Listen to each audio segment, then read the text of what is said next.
आज की दुनिया कितनी तेज है ना? हर चीज का जवाब तुरंत चाहिए, एकदम पक्का। पर जरा सोचिए, क्या हो अगर असली ताकत जवाब देने में नहीं, बल्कि उस अनिश्चितता के साथ आराम से रहने में हो। चलिए आज एक ऐसे ही कमाल के मानसिक टूल को समझते हैं, जिसका नाम है नेगेटिव कैपेबिलिटी। ये हमें इस उलझी हुई दुनिया को बेहतर ढंग से देखने में मदद कर सकता है। ये लाइन सुनकर थोड़ा झटका लग सकता है ना। जब भी हम कट्टरता या फंडामेंटलिज्म शब्द सुनते हैं तो हमारे दिमाग में बहुत ही एक्सट्रीम विचार आते हैं। लेकिन जिस सोर्स मटेरियल पर हम बात कर रहे हैं उसका तर्क कुछ और ही है, कुछ ऐसा जो शायद हम सब पर लागू होता है। देखिए, यहाँ बात किसी खास विचारधारा की नहीं हो रही। बात हो रही है इंसान की एक बहुत ही गहरी आदत की। हम सबके अंदर ना एक सरल, एक पक्का सच जानने की जबरदस्त इच्छा होती है। एक ऐसा सच जिस पर कोई सवाल ना हो। इसी मनोवैज्ञानिक जरूरत को साधारण कट्टरता कहा जा रहा है, मतलब आसान और एकदम पक्के जवाबों की चाहत। तो होता क्या है, जब हमें हर चीज का पक्का जवाब चाहिए होता है तो हमारा दिमाग एक शॉर्टकट ले लेता है। ये हमें दुनिया को बहुत ही सिंपल खांचों में बांटने पर मजबूर कर देता है। साइकोलॉजी में इसे स्प्लिटिंग कहते हैं। मतलब सब कुछ या तो अच्छा है या बुरा, या तो सही है या गलत। हम अच्छे हैं, वो बुरे हैं।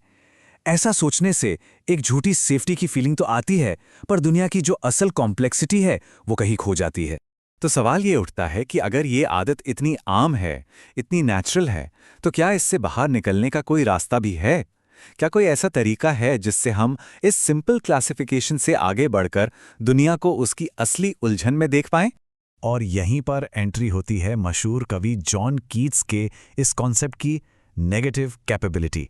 ये अपने आप में एक बहुत ही क्रांतिकारी विचार है।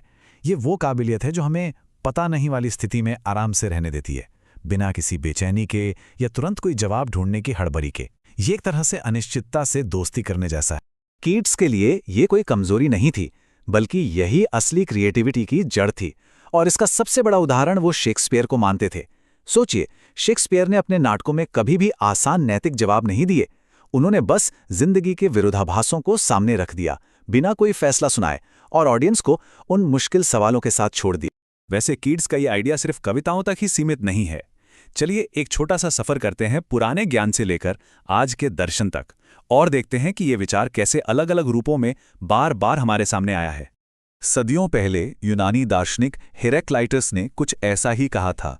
उनके लिए जो चीजें हमें एक दूसरे का उल्टा लगती हैं, वो असल में अलग हैं ही नहीं, बल्कि एक ही सिक्के के दो पहलू हैं। आप ही सोचिए, दिन का मतलब ही क्या रह जाएगा अगर रात न हो? या शांति का एहसास कैसे होगा अगर युद्ध का कोई कॉन्सेप्ट ही ना हो? ये एक दूसरे को पूरा करते हैं। इसी आइडिया को यिन और यांग के सिंबल में बहुत खूबसूरती से दिखाया गया है। ये सिर्फ ऑपोजिट्स के बारे में नहीं है। ये सिद्धांत हमें बताते हैं कि ये ऑपोजिट्स एक दूसरे पर निर्भर हैं। ये हमेशा बदलते रहते हैं और कोई भी चीज़ पूरी तरह से एक नहीं होती।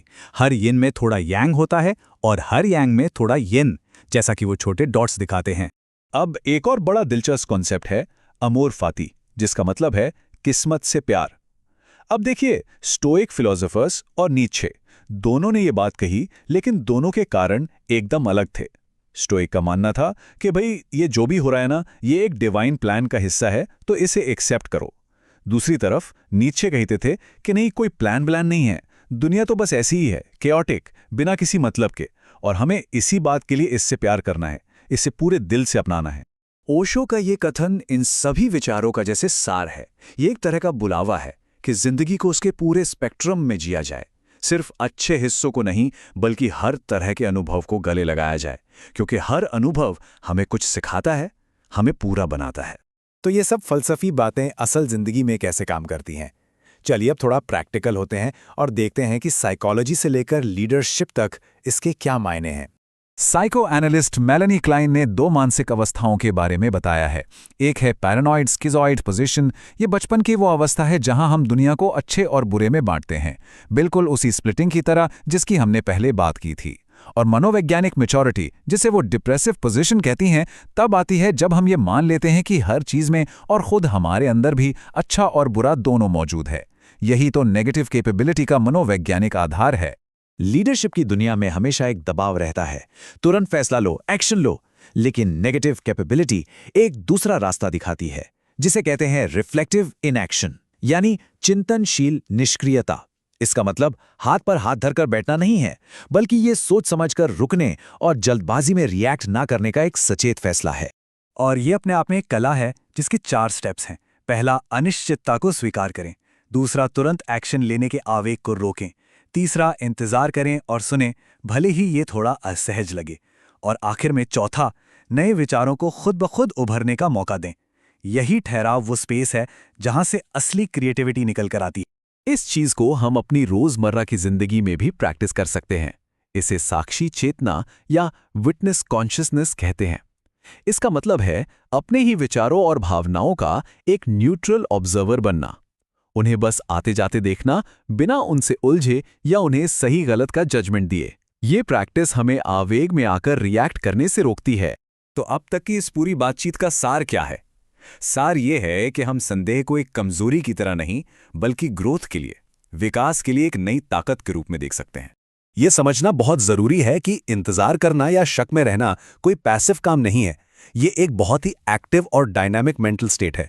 ये वो उपजाऊ जमीन है जहां क्रिएटिविटी और इंसाइट के बीच पनपते हैं।